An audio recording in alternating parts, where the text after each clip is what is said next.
Selamat datang kembali di channel Mikro Anime. Di video review kali ini, gua bakalan nge-review anime yang telah selesai tayang dari episode 1 sampai episode terakhirnya. Tapi bukan berarti gua bakalan nge-review episode per episode, melainkan mereview secara menyeluruh dari segala aspek kecuali bagian cerita agar tidak terlalu berat spoilernya. Disclaimer, gua hanya akan mereview dari apa yang telah dianimasikan. Gua nggak bakal ngambil sumber dari manga, light novel, maupun sumber lainnya sebagai bahan tambahan untuk pembanding dengan animenya. Dan tentunya akan mengandung sedikit spoiler. Kali ini gua bakalan nge-review anime yang berjudul Seijo no Marioku wa Ban no Desu. Anime ini juga tidaklah terlalu terkenal karena mungkin disebabkan oleh begitu hype-nya anime Tokyo Revenger dan anime Higehiro. Jadi setelah menonton video ini, mudah-mudahan kalian jadi berminat untuk menonton anime ini. Anime ini diproduksi oleh studio Diomedea. Studio ini mungkin sudah cukup dikenal karena udah memproduksi anime yang pernah cukup hype di tahun 2019, yaitu anime Domestic Nakanojo. Selain Domestic Nakanojo, studio ini juga memproduksi anime yang cukup terkenal lainnya, seperti Mondai Jitachi ga Isekai Karakuru Sou Desuyo, Aho Girl, Ore no Nonai Sentakushi ga Gakuen Love Comedy wo Genryoku de Jamashiteiru, Champion Matsu Rowano Kamigami to Kamigoroshi no Mao, Seiken Sukai no Word Break, dan banyak lagi anime lain yang cukup terkenal. Saat ini di My Anime List, rating dari anime ini adalah 7,3 dengan jumlah episode mencapai 12 episode. Anime ini bersumber dari light novel yang masih ongoing dan sampai sekarang telah berjumlah 6 volume. Anime ini juga bergenre slice of life, magic, romance, dan fantasi. Untuk genrenya kemungkinan nggak akan berubah lagi, tapi menurutku jika ditambah genre shoujo juga akan tetap terasa cocok aja sama animenya. Dan untuk rating animenya sangat berkemungkinan untuk terus berubah. Anime ini rilis di tahun 2021 dan batas usia dari anime ini adalah 13 tahun ke atas.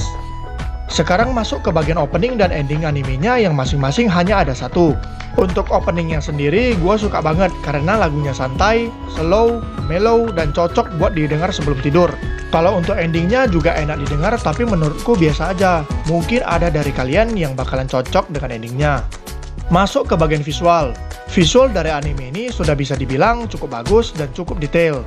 Pencahayaan dari anime ini pun sangat bagus. Tempat penelitian yang menjadi tempat tinggal heroine utamanya pun digambar sangat bagus dan cukup detail. Serta hutan dan kota yang digambar juga bagus dan cukup detail. Untuk penggambaran karakternya memang cukup biasa aja, namun itu tidak mengganggu mata. Feel dari genre fantasinya pun bisa dibilang sangat terasa. Serta sesekali kalian juga akan diberi pemandangan yang cukup bagus dari anime ini. Nah, sekarang bagian karakter. Karakter utama di anime ini ada 5, yakni yang pertama Takanashi Sei. Sei adalah seorang wanita yang berusia 20 tahunan yang berambut coklat panjang, yang merupakan wanita biasa yang terpanggil ke dunia lain. Yang kedua, Albert Hauck.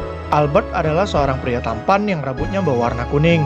Albert juga adalah seorang bangsawan, serta Albert juga seorang komandan dari pasukan kesatria ketiga di kerajaan. Yang ketiga, Yuri Drewes. Yuri adalah seorang pria yang rambutnya berwarna biru.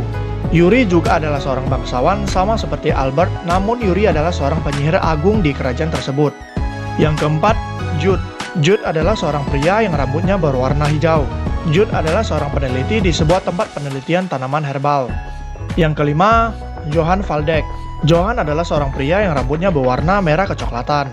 Johan juga adalah seorang bangsawan dan teman lama dari Albert. Namun Johan adalah seorang direktur dari tempat penelitian tanaman herbal. Sekarang pembahasan singkat mengenai seiyuu dari kelima karakter utama. Yang pertama, seiyuu dari Takanashi Sei adalah Ishikawa Yui. Ishikawa Yui telah mengisi suara di berbagai anime seperti Alice Angel dari Assassin's Creed, Enterprise dari Azure Lane, Mikasa Ackerman dari Shingeki no Kyojin, Violet Evergarden dari Violet Evergarden, dan di beberapa anime lain. Yang kedua, seiyuu dari Albert Hauck adalah Sakurai Takahiro. Sakurai Takahiro telah mengisi suara di banyak anime seperti Leash dari Black Clover, Kururugi Suzaku dari Code Geass, Tomio Kagiyu dari Kimetsu no Yaiba, Ishiki Satoshi dari Shokugeki no Soma, dan masih banyak lagi karakter dari anime lain. Yang ketiga, seiyuu dari Yuri Drewes adalah Kobayashi Yusuke. Kobayashi Yusuke telah cukup banyak mengisi suara di anime lain seperti Sudo Kaname dari Darwin's Game, Senku dari Dr. Stone, Arthur Boyle dari Enen no Shobutai, Natsuki Subaru dari Reijiro Kara Hajimeru Isekai Seikatsu, dan beberapa anime lain lagi. Yang keempat, seiyuu dari Jude adalah Yashiro Taku. Yashiro Taku telah mengisi suara di anime lain seperti Maesaka Ryuji dari Darwin's Game, Fuji Natsuo dari Domestic Nakanojo, Vulcan Joseph dari Enen no Shoubutai, Iskan dari Sword Art Online Alicization War of Underworld, dan beberapa lagi di anime lain. Yang kelima, seiyuu dari Johan Valdek adalah Eguchi Takuya. Eguchi Takuya telah mengisi suara di beberapa anime yang cukup terkenal seperti Kujo Kazuya dari Gothic, Mitsurugi Kyoya dari Konosuba, Kogane Shinji dari Kuroko no Basket, Hikigaya Hachiman dari Oregairu, dan beberapa lagi anime lain. Nah, sekarang masuk ke bagian ceritanya. Cerita bermula dari Sei yang baru saja pulang dari tempatnya bekerja. Sesaat sampai dan masuk ke tempat tinggalnya, tiba-tiba muncul sebuah area sihir kecil yang menyebabkan Sei berpindah ke sebuah kerajaan dari dunia lain yang bernama Kerajaan Salutania.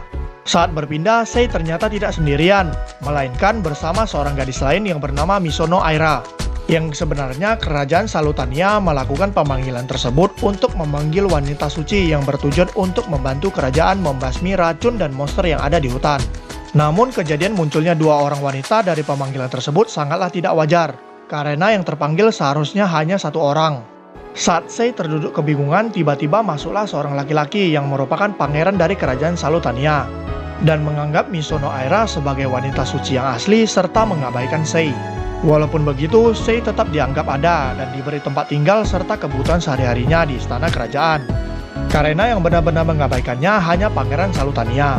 Setelah beberapa hari Sei di tempat barunya, dia merasa bosan karena tidak ada internet, HP maupun komputer. Karena itulah dia berencana untuk berjalan-jalan sebentar di luar.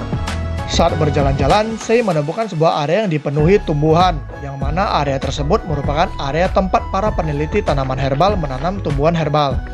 Saat Sei sedang melihat-lihat, Jude pun muncul. Dan karena melihat Sei yang cukup tertarik, maka Jude pun mengajak Sei untuk berkunjung ke tempat penelitian dan bertemu dengan Johan Valdek. Sejak saat itu, Sei pun sering berkunjung ke tempat penelitian. Sampai Sei diberitahu Johan untuk menjadi peneliti saja dan tinggal di tempat penelitian. Karena bosan dengan kehidupan sehari-harinya, Sei pun menyetujuinya dan singkat cerita, Sei pun menjadi peneliti dan yang menjadi mentornya adalah Jude. Dari sinilah kehidupan Sei yang benar-benar baru dimulai. Dimulai dari pertemuan pertamanya dengan Albert saat Albert sedang sekarat, Sei yang belajar menggunakan sihir penyembuhan, sampai permasalahan tentang siapa wanita suci yang asli. Sekarang bagian kekurangan dari anime ini. Yang pertama, kurangnya pendalaman pada setiap karakter yang ada. Di sini maksud gua adalah kurangnya informasi dari suatu karakter. Contoh dari ini adalah Albert Hawk yang merupakan seorang bangsawan, tapi tidak diberitahu bahwa Albert itu bangsawan dari mana. Juga sama dengan yang terjadi dengan Yuri dan Johan yang tidak diketahui mereka itu bangsawan dari mana dan di tingkat keberapa. Serta juga Jude yang tidak diberitahu apakah dia bangsawan atau bukan. Hal ini juga berimbas pada karakter sampingan lainnya. Yang kedua, bagian cerita. Untuk gua sendiri, cerita dari anime ini memang cukup menarik, namun anime ini tidak benar-benar ada konflik yang cukup berat dan rumit, yang membuat anime ini menjadi anime yang terlalu santai dan mungkin akan membuat kalian ngantuk dan bosan saat menontonnya. Yang ketiga, bagian cerita lagi. Untuk ceritanya, gua sendiri merasa seperti ada yang hilang atau memang sengaja tidak dianimasikan. Seperti adegan dari ritual pemanggilan wanita suci yang tidak ditampilkan. Itulah tadi kekurangannya. Sekarang masuk ke kesimpulan. Anime ini cukup bagus, santai, dan family friendly. Walaupun dengan kekurangan yang ada, kalian tetap akan bisa menikmati animenya. Karena gue sendiri enjoy aja pas nontonnya, dan gue gak kepikiran sama sekali dengan kekurangan yang ada. Untuk kalian yang lagi nyari anime isekai yang santai dan cukup bagus, mungkin anime ini bisa masuk ke dalam list tontonan kalian. Dan rating yang kuberi untuk anime ini adalah 7,5 dari 10. Sekian untuk video review kali ini, agar channel ini bisa lebih berkembang lagi, dan jika kalian suka video review ini, boleh dong di like, share, dan subscribe. Maaf kalau ada salah kata, pengucapan, maupun informasi yang gue sampaikan. Jika ada perbedaan opini atau pendapat, silakan tulis dan diskusikan di kolom komentar. Terima kasih telah menonton video ini sampai habis, dan sampai bertemu di video selanjutnya. Cus!